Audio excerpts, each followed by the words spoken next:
Okay, hey Sunday School. So I'm sorry we're not meeting today in person.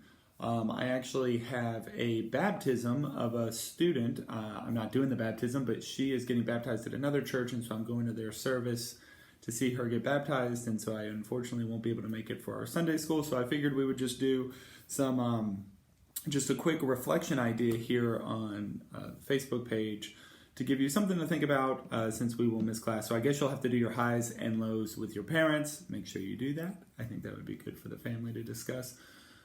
But really what I wanted to kind of talk about today is, it's interesting. I've been thinking about this student who's getting baptized, and she's a teenager, so she's getting baptized later than we do.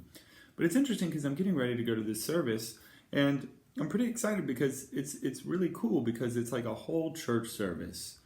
Clearly, the main point of the church service is to worship God, to love God, to show Him to give Him our hearts.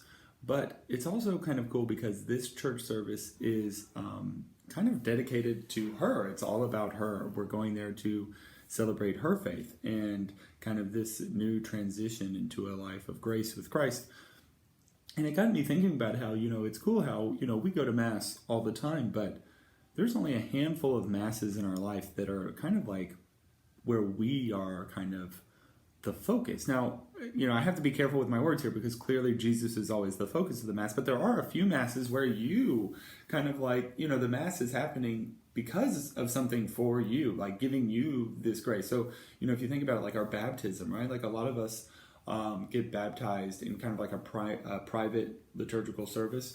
So, everybody gathers together at the church and they, perform the baptism rite just for you. And then, the First Communion is kind of, usually First Communions happen during a normal Mass and you just get that. But, a lot of people show up to that Mass for you. But the Confirmation Mass, I think, is especially a service or a Mass that is, just for you. If you think about it, like the bishop is coming to town to confirm you. And, and this will be his first group of confirmed kids, so you'll be like really into his mind and heart.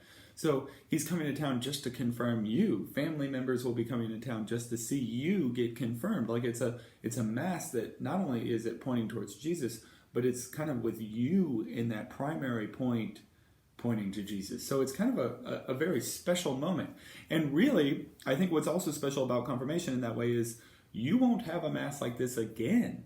Like we don't get these very often. The only other ones we'll have is, like when I say you won't have it again, you won't have it again until either your wedding date, right? When you have a wedding Mass or a wedding service and everybody comes to celebrate your love and y'all's union with Christ, or with your ordination, right? If you become ordained as a priest or confess as a nun, you will have a special service for that where everybody will come to celebrate that. And then finally, the only other Mass we have that's kind of focused on us is the funeral Mass that we will have when we die. And, I'm not trying to get sad or morbid there, but it is interesting how this Mass, the Confirmation Mass, is a time where everybody comes to town to celebrate you and your relationship with Christ and to give Christ worship, but through your example. And so it's a very special moment. So I thought that would be a cool kind of idea to draw out as I'm going to this baptism. I've been thinking about it.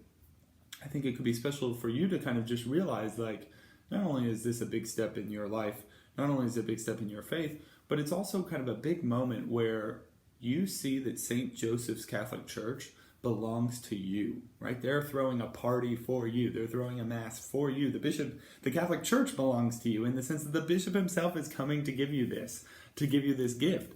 And so it's a cool idea that, the church is not just this building we go to, but it's somebody we're in relationship with. It's our home. It's our mother, to use church language.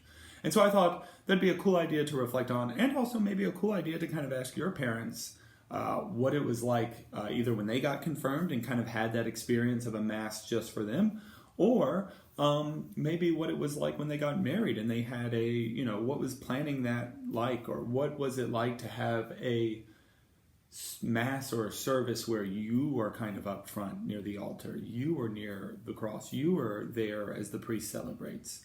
Because I remember our Mass for my wedding, it's crazy because like during the consecration, during the Mass. Like, we're just right up front on the altar. So it was a kind of a very cool experience. So that's my thoughts. I want to keep the video short. God bless, guys. I can't wait to talk about this next week. And y'all have a great and blessed week.